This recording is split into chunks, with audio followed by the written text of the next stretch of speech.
Magandang oras mga kababayan, mga ka-Golden Boy. Meron tayong bigyan ng reaksyon dito. Ito yung tungkol sa the Strait of Hormuz na kung saan choke point ng lahat ng mga commercial tankers or oil tankers na bibili ng mga langis dyan sa the Middle East ay dyan talaga dumadaan sa choke point na yan na ginawa ng Iran o ng IRGC ng Iran ng depensa na napakagrabe, napakatindi pala. Kaya hindi basta-bastang umatake diyan si Donald Trump dahil pinag-aralan pa yan ng Amerika kung paano nila pasukin na hindi mapahamak ang trupa ng Amerika dahil naku grabe. Dito ay matunghayan nyo ang video at ilustrasyon. Ito'y courtesy illustration ng AI Tele na atin hiniram. Kaya ito atin muna pakinggan ang balita sa channel na to. But the geography of this.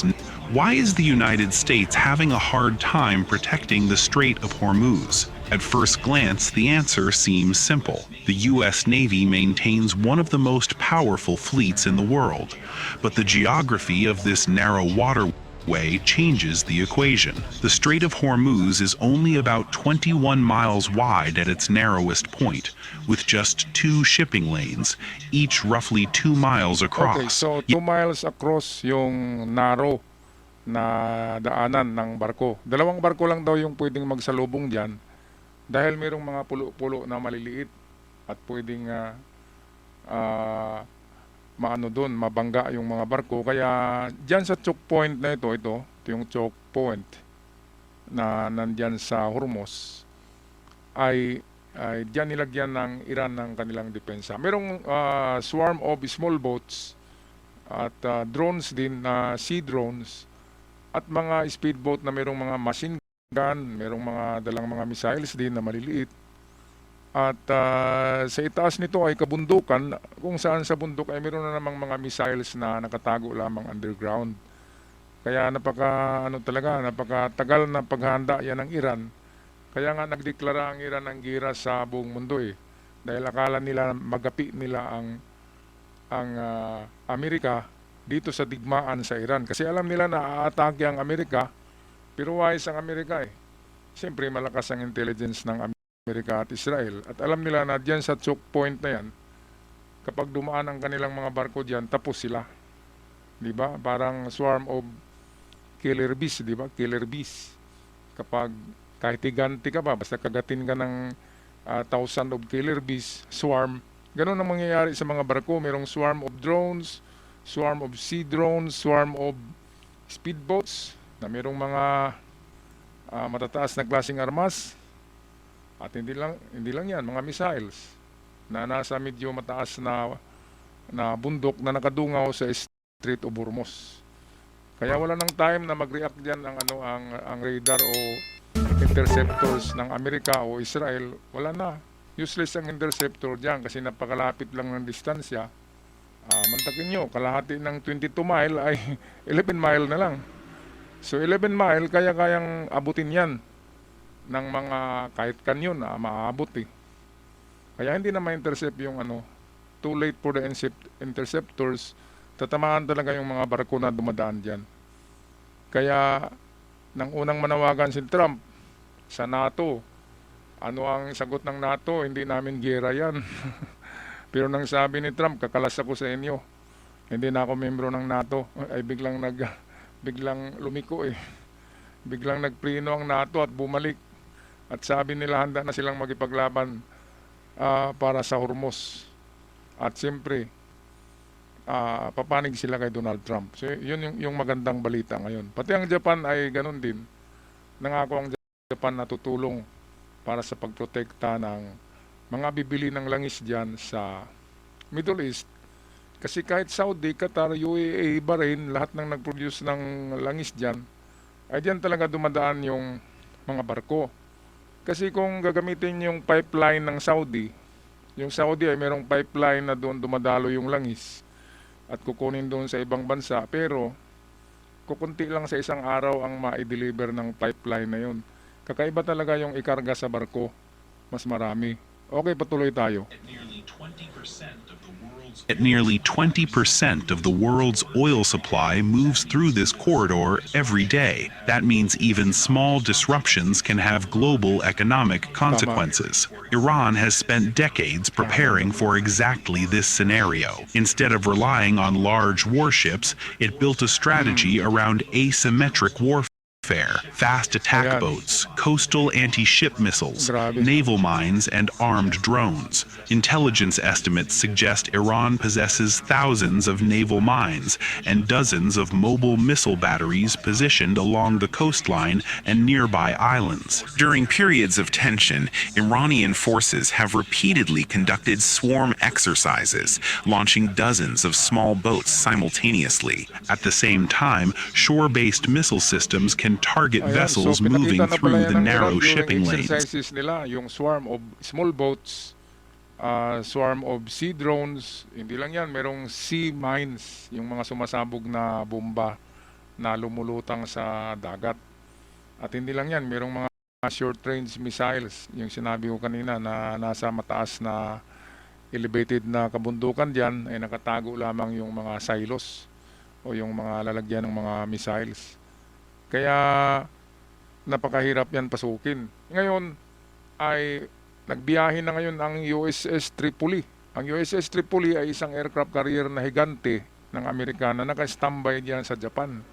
Ngayon, nagbiyahe na ngayon papuntang Iran diyan sa Hormuz at dala-dala ang 5,000 ka trupa, 5,000 ka marines. 3,000 diyan ay elite. Ang 2,000 diyan ay kasama na diyan ay mga crew at hindi elite na marines. Pero overall ay merong 5,000 ka crew o 5,000 ka trupa ang lulan ng USS Tripoli, kung saan pinag-aralan na nila kung anong gagawin dyan. Siyempre merong naunang submarino dyan na nuclear submarine. Yun ang titingin sa ilalim ng dagat kung merong mga bomba. At hindi lang yan, ay merong mga ano yan, yung 18 Warthog na mga eroplano na mababa ang lipad na merong mga Gatling gun na 50 caliber na kayang bumuga ng bala na kasing dami ng 4,000 rounds in every minute. Yun yung mga Warthog na tinatawag na flying tanks ng Amerika. Grabe ang mga eroplano na yun, talagang panggera yun. At kapag nakita yun ng mga Iranian, takbuhan na eh. Kasi kahit mga tangki-tigira ay kayang pulbusin ng mga Warthog ng kanilang mga Gatling machine gun. Yun ang gusto kong makita eh, kung paano mag-operate ang Warthog na yan. Kasi legendary eh. Battlefield tested ang Warthog jet fighter ng Amerika. Hindi moderno ang itsura niyan, pero nakakatakot yan. Grabe. Okay. Ito na nga. Ang nangyayari na, aatake na ang Amerika sa Hormuz. Baka next week mag-umpisa na ang bakbakan. Ay nako. Grabe na naman ang init ng social media ngayon. Daming fake news eh. Hindi lang pala Pilipinas ang mayroong fake news. Lalo na yung mga channel dyan sa India. Grabe kung makagawa. Yung mga pro-Iranian channel, grabe kung magagawa ng patay na daw si Netanyahu eh. Yun ang kanilang pinalabas. Buhay na buhay si Netanyahu. Mga kababayan, huwag kayong maniwala sa mga fake news na yan. Okay, patuloy tayo sa ilustrasyon ngayon ng AI Tele. Atin na panoorin. Sandali lang. So, ito na yun. Ito na yung ilustrasyon ng AI Tele kung ano ang meron dyan sa ilalim ng lupa ng Hormuz. Hidden deep inside them is a menacing network of underground bunkers and anti-ship missiles. So why is it so difficult for the U.S. to secure and clear the strait? While the IRGC doesn't use ships, but small boats launch into 360-degree swarm attacks, the strategy is to take the bridges of larger ships. To make things even more complicated, the U.S. military would have to hunt down in those islands for each and every one of those underground bunkers using massive 5,000-pound bunker buster weapons. Take a look at the Middle East. This is how Iran is managing to block 20% of the world's oil transport. What's crazy is that major players like the UAE, Qatar, Bahrain, Saudi Arabia, Iraq, and even Iran itself all rely entirely on this one narrow corridor. First, let's look at the choke point.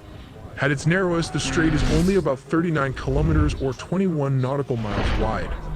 This northern coastline belongs to Iran and is highly mountainous. This provides natural camouflage and deep, fortified bunkers for missile launchers. Plus, Iran controls a string of islands like Keshem, Larak, and Abu Musa. Think of these not as islands, but as heavily armed, stationary small anti-missiles defense system parked right on the edge of the shipping routes. And those routes, they are incredibly tight. Because the waters are shallow and filled with reefs, supertankers are confined to a strict traffic separation scheme. You have one 2-mile wide inbound lane, one 2-mile wide outbound lane, and a 2-mile buffer zone in between. Ayan, so If attacked, these massive cargo ships have virtually maneuver zero room to ang maneuver. mga barko diyan, kahit mga battleships ay walang magawa dahil nga makipot talaga. Kasi hindi naman pwedeng sagarin mo yung mga gilid kasi mayroong mga bato-bato diyan. Kaya yung shipping lane ay dalawa lang at kasya lamang sa dalawang barko. Kaya makipot talaga, katulad dito, basuka lang yung ginamit pagtira sa sa barko. Kasi maaabot talaga kasi sobrang lapit na lang sa yung paliko, choke point ng Hormuz. Kaya panalo dito ang Iran kung meron talagang papasok. Kaya pinag-aralan muna ng US kung anong gagamitin na surveillance diyan. Paano makita yung mga nakakamuflage na mga missiles sa kabundukan ng Iran na nakadungaw diyan sa Hormuz. Grabe, siguradong maraming casualty dito na Amerikano. Kasi sila yung aatake. Pag atake nila sa kabundukan, siyempre wala silang makikita doon ng mga kabahayan, kundi puro bato. Yun pala, merong mga underground, parang yung World War II ng Japanese. Kung saan ang mga Japanese ay may mga lungga, di ba? May mga tunnel na parang daga, na bigla na lang susulpot, mawawala, lilitaw, mawawala. Parang isilaw, palitaw lang. So yun yung kinopya ng Iran ngayon, yung parang Japanese strategy noong World War II na magtatago sa mga bunker at tunnel at hindi sila makikita. Pero kapag nakita ng Amerika ang mga lagusan na yan, entrance sa exit, patay sila dyan. Dahil bumbahin lang yan ng flamethrower Pausukan lang yan, siyempre. Lalabas ka talaga kapag may usok. Mga kababayan, di ba? Kahit may oxygen ka pa sa loob, hindi ka tatagal sa usok. Mamatay ka doon kung hindi ka lalabas. Kaya sila na rin naghukay ng kanilang sariling libingan. Katulad nung binomba na underground city tunnel na imbaka ng mga missiles ng Iran na natamaan last week. Binomba ng Amerika ng 5,000 tons na bunker buster. 5,000 yung ginamit 5,000 tons, hindi 250 tons. Kadalasan kasi ng hinuhulog na bomba na penetrator ng US ay 250 tons lamang. Ngayon ang hinulog doon sa kasi masyadong malalim ang underground city na nalalagyan ng mga missiles, imbaka ng missiles ng Iran. 5,000 tons na bomba ang hinulog na ground bunker buster. Kaya sabog By the way, hindi lang naman nag-iisa yun Meron daw 31 ka underground city ang Iran na ginawa. 31 kasi meron daw 31 autonomous command ang Iran. Halimbawa, yung first command ay napulbos na yung Ali Khamenei at yung kanyang mga ministro. Pulbos na yun. Ngayon yung pangalawa, yung kanyang anak, pulbos na rin yun. Wala na rin yun. Pangatlo ngayon, yung mga Larajani at kung sino-sino pa yun, tudas na rin. So ngayon ang namamahala na ay meron pang apat na yung nawala apat na na command. Walang central command kasi mosaic yan yung tinatawag na mosaic strategy ng Iran na mayroong 31 autonomous commanders. May autonomy sila walang nag-utos sa kanila, sila yung kumikilos. Kaya kung nawala na yung apat ay meron pang ilan pa ba? Sabihin natin meron pang 26. Di ba? O 27 pa ka-autonomous na ang hindi na pulbos na command center. Wala palang center na commands. So meron pang sabihin natin 26. Baka meron nang na isa Recently, baka may sumabog na naman. Kasi walang humpay na bumbayan ng Amerika at saka Israel. Pero sabi ni Trump, wala na. Wala na talaga. Gusto nga ni Trump na magipag-usap sa mga generals dyan, pero wala na daw generals, ubos na. Yung mga namamahala ngayon sa mga autonomous na mga headquarters ay hindi na yata general, baka mga kapitan na lang, baka mga colonel. Kaya wala na, ubos na daw yung matataas na ranggo na opisyalis. Okay, balik tayo sa AI Tele para sa ilustrasyon. But what are the tactics and strategy Iran used to control this narrow corridor? To block the Strait of Hormuz, you have to control. But what are the tactics and strategy Iran used to control this narrow corridor? To block the Strait of Hormuz, you have to control the islands. And the IRGC relies on a triad of fortified outposts, each with a very specific and very deadly role. Here's strategy number 1, the Larak Island. Think of this as the choke point enforcer. Larak sits right at the throat of the strait, looming directly over international shipping lanes. The strategy here is all about close quarters intimidation. Because it's right on top of the transit corridor, IRGC fast attack boats staged here can reach a passing cargo ship in mere minutes. For the crew, they have zero time to react. Larak enforces strict no-move zones.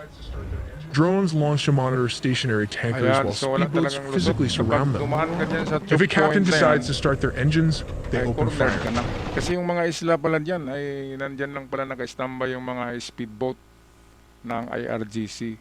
Ibig sabihin ay terorista talaga ang grupo na ito. Wala silang pakialam sa Saudi, wala silang pakialam sa Qatar, sa UAE, sa Bahrain. Wala silang pakialam sa Oman at lahat ng mga karatig bansa dyan sa tinatawag na Arab world. Walang pakialam ang Iran. Ang Iran ay bully. Tinatakot niya lahat yung Gulf state na tinatawag dyan. Tinatakot niya ang Saudi. Tinatakot niya ang Iraq, which is rival niya. Pero ngayon ay naghanda na ang mga Gulf countries na yan. Naghanda na yan sa final offensive assault. Yung panghuli, death blow ang tawag dyan. Nandyan din ang Kurds na handang sumalakay at i-claim ang kanilang territory.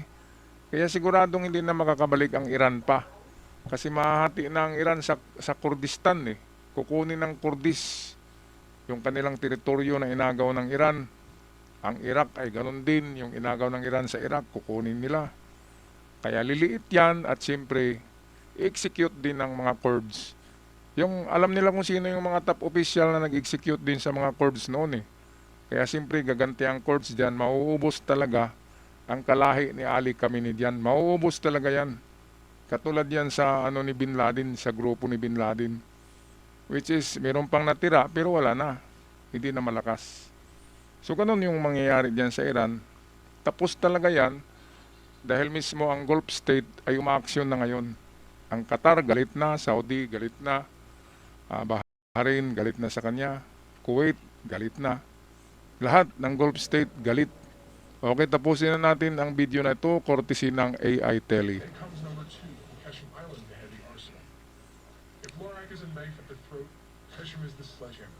Then comes number 2, the Qeshm Island, the heavy arsenal. If Lorak is a knife at the throat, Qeshm is the sledgehammer. It's the largest island in the Persian Gulf and serves as the IRGC's primary military hub. Its rugged mountainous terrain hides a labyrinth of underground bunkers and mobile anti-ship missile launchers. Qeshm is designed to launch heavy anti-ship missiles like the P-15 Hermit. Packed with drone bases and radar installations, it is the strategic anchor of Iran's coastal defense. Then comes number 3, the attack point Abu Musa, or the forward outpost. Located further south right on the doorstep of rival Arab states, Abu Musa is a heavily fortified early warning center. It extends Iran's anti-access or area denial bubble deep into the Gulf. Radars here track incoming Allied warships and cargo vessels long before they reach the choke point. It's a launch pad that drastically widens the threat zone. So how did they attack the cargo ship? First, Iran will launch the fast Okay, so attack para swarm. palang mga The pirata ang mga IRGC ito, no? deploys fleets of Meron silang small, maliliit na radar-evading speedboat na speedboats kargado ng clocking in at armas. 50 to 70 At knots. 360 aatake sila palibot sa barko. At kasunod yan, after sa pag-atake nila, ay mga sea drones na naman. At kung hindi makuha, iwanan nila ng mga sea mines. At kung hindi pa rin makuha nila sa ganun, ay gagamitan nila ng mga missiles na short range. So ibig sabihin yan, kung hindi umatake ang Amerika ngayon, ganyan na pala ang plano ng Iran. Lahat ng Gulf state ay tatakutin niya, bubulihin niya, hihingian niya ng ano diyan kapag dumaan sa Hormuz, hihingi siya ng parang toll. Parang toll gate yan na magbigay ka bago ka makalabas pasok. So ibig sabihin, hihingi siya ng toll fee sa Saudi, sa Qatar, sa Iraq, sa Bahrain, sa Oman, ano pa bang mga Gulf state dyan, hihingi siya, yan ang plano niya. Ngayon, nabuwag ni Trump, kaya sorry na lang sa Iran sa madilim na plano. Terorista talaga, hindi siya yung katulad ng mga Islam din yang Saudi. Alam naman natin, Islam lahat yan ang relihiyon. Pero bakit kakaiba na klaseng Islam itong Iran, lalo na itong Ayatollah, di ba? Ayatollah regime. Siyempre iba namang klaseng Islam yung bago ang regime ng Ayatollah. Ayun yung tinatawag na Sunni Islam, yung Sunni Islam. Sharia kasi ang kay Ayatollah. Kaya kakaiba yun na klase. Si Robin Padilla, hindi alam ni Robin Padilla yan eh. Kumakampi si Robin Padilla kay Ali Khamenei sa isang terorista. Ibig sabihin, ang utak ni Robin Padilla ay may pagka-Ali Khamenei. Di ba pwede naman kakampi si Robin Padilla doon sa prinsipe ng Saudi kasi mabait, mayaman, gwapo. Di ba pwede naman siya kakampi doon sa prinsipe ng Qatar dahil mabait din. Sa UAE, mabait din. Di ba? Doon sa Oman, sa Bahrain, bakit doon talaga si Robin Padilla kakampi kay Ali Khamenei? Dahil ba bakla yung anak ni Ali Khamenei? At si Robin Padilla ay may kapatid na bakla. Baka ganun, no? Okay, bato-bato sa langit, tamaan huwag magalit. Anong masasabi niyo dito? Ilang araw ba na ang operasyon ni Donald Trump bago malinis ang Strait of Hormuz? Ako ang palagay ko dyan, mga 1 linggo bago matapos yung Strait of Hormuz na yan. Okay, pag-comment na lang mga ka-Golden Boy sa ating comment section. Ako magpapaalam na maraming salamat.